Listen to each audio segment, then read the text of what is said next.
मनुस्मृति के प्रथम अध्याय में मनु द्वारा कहा गया है कि प्रलय काल में यह संस्कार अंधकार से भरा हुआ था, जीवन का कहीं कोई लक्षण नहीं था। तब स्वयंभू भगवान नारायण देव ने पंच महाभूतों अर्थात आकाश, वायु, अग्नि, जल और पृथ्वी को प्रकाशित करने के लिए अपने आप को प्रकट किया। पंचभूतों के प्रकाशित होते ही अंधकार नष्ट हो गया और प्रकाश व्याप्त हो गया। जैसे ऐसे दूसरे शब्दों में कहें कि भगवान का अव्यक्त होना प्रलय और व्यक्त होना सृष्टि है। इस प्रकार सृष्टि काल में भगवान स्वयं ही अपने को उत्पन्न करता है, अर्थात वह स्वयं ही कारण है और स्वयं भी कार्य भी है। नारायण देव ने सर्वप्रथम पंचभूतात्मक प्रकृति को उत्पन्न किया और उसमें बीज को आरोपित किया। अल्पकाल में ही यह बीज सूर्य के समान चमकीले अंडे में विकसित हो गया। फिर उसी अंडे से सभी लोगों के पितामह ब्रह्मा जी उत्पन्न हुए। ब्रह्मा जी ने अंडे के एक खंड से अंतरिक्ष लोक की और दूसरे खंड से पृथ्वी लोक की रचना की। अंतरिक्ष व पृथ्वी लोक के मध्य में आकाश, आठों दिशाओं तथा जल के लिए स्थान भी बनाया। फिर मन को उत्पन्न किया और इस मन के अभिमानी तत्व को जन्म दिया। इसके बाद सत्व, रज और तम तीनों गुणों व पांचों इंद्रियों की रचना की और इन सभी को मिलाकर प्राणियों की सृष्टि की। उसके उपरांत यज्ञ सिद्धि के लिए तीनों वेदों ऋग्वेद, यजुर्वेद, सामवेद को प्रकट किया। वेद त्रयी को प्रकट करने के बाद परमेश्वर ने नक्षत्रों, ग्रहों, नदियों, समुद्रों, पर्वतों की रचना की। प्रजा को उत्पन्न करने की इच्छा करते हुए नारायण देव ने तप, अनुराग, काम और क्रोध को भी उत्पन्न किया। प्रलय से पूर्व सृष्टि की स्थिति में प्राणियों ने जिस प्रकार के सत असत कर्म किए थे, उन्हीं कर्मों के अनुसार प्राणियों को विभिन्न योनियों में जन्म दिया, अर्थात कर्म कभी भी नष्ट नहीं होता। उसके बाद ब्रह्मा ने लोक कल्याण की कामना से अपने मुख, भुजा, कटी प्रदेश और चरणों से क्रमशः ब्राह्मण, क्षत्रिय, वैश्य और शूद्र वर्णों को उत्पन्न किया। सृष्टि के क्रम को बनाए रखने के लिए अपने जगत शरीर को दो भागों में विभक्त किया।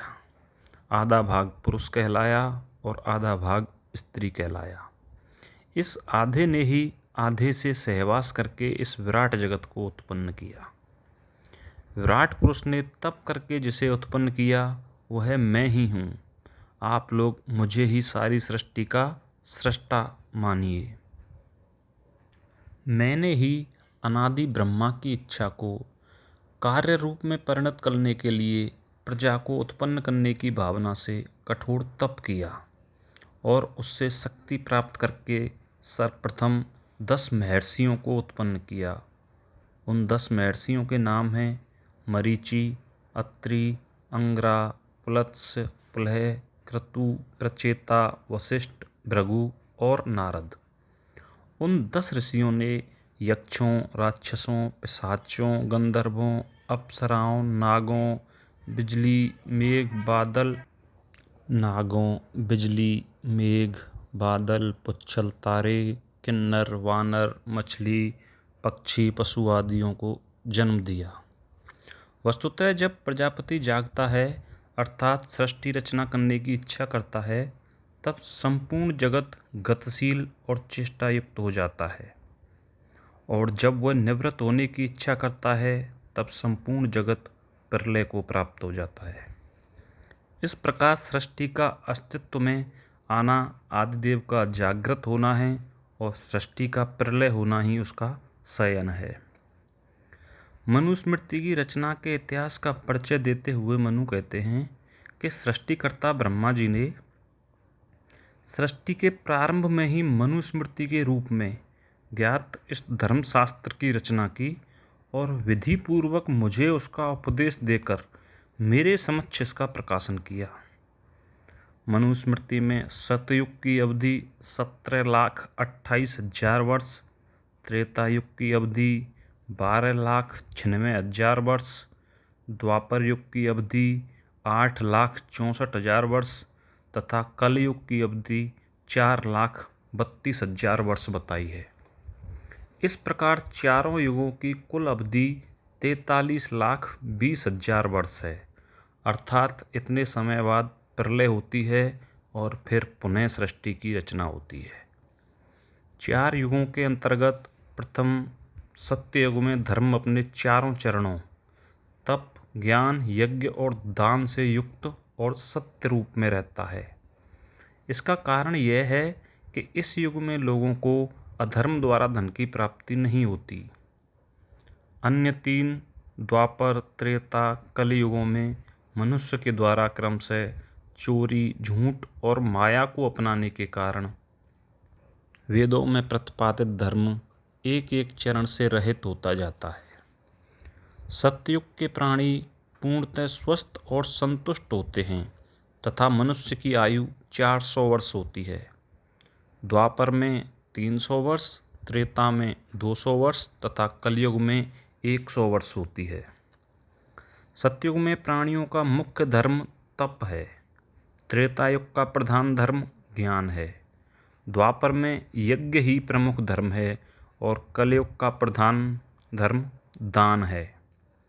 सृष्टि के सभी कार्यों के सम्यक संचालन के लिए परमात्मा ने अपने चारों अंगों मुख, भुजा, जांघ और चरण से क्रमशः ब्राह्मण, क्षत्रिय, वैश्य और शूद्र को उत्पन्न किया तथा उसके कर्तव्यों का निर्धारण किया। ब्राह्मण के लिए 6 कर्म, वेदों का पढ़ना, पढ़ाना, यज्ञ करना, कराना, दान देना और लेना निर्धारित किए। क्षत्रियों के लिए प्रजा की रक्षा करना, ब्राह्मण तथा दीन दुखियों को दान देना, यज्ञ अनुष्ठान में प्रवृत्त होना, सद्ग्रंथों का अध्ययन करना तथा विषय भोगों में आसक्त न रहना निर्धारित किए। वैश्यों का निर्धारित कर्म पशुपालन, कृषि, व्यापार, साहूकारी, दान देना, यज्ञ करना है और शूद्र वर्ण के लिए एक ही कर्तव्य निर्धारित किया है, वह है ईर्ष्या और द्वेष भाव से मुक्त होकर अन्य तीनों वर्णों की सेवा करना। सभी जड़ और चेतन जीवों में प्राणी श्रेष्ठ है तथा प्राणियों में भी ब्राह्मण श्रेष्ठ है। ब्राह्मण इस संसार का स्वामी तथा पूज्य है। ब्राह्मण के द्वारा किया गया विधान सभी के लिए मान्य है। मनुस्मृति धर्म ग्रंथ संसार का सर्वोत्तम ग्रंथ है। यह कल्याणकारी, बुद्धि बढ़ाने वाला, संसार में यशस्वी और दीर्घायु बनाने वाला तथा मोक्ष प्राप्ति में सहायक है। इस प्रकार प्रथम अध्याय समाप्त होता है। आपने प्रेम पूर्वक मुझे सुना, उससे बहुत बहुत अनुग्रहित हूँ और आपके भीतर बैठे परमात्मा को प्रणाम करता हूँ। मेरा प्रणाम स्वीकार करें।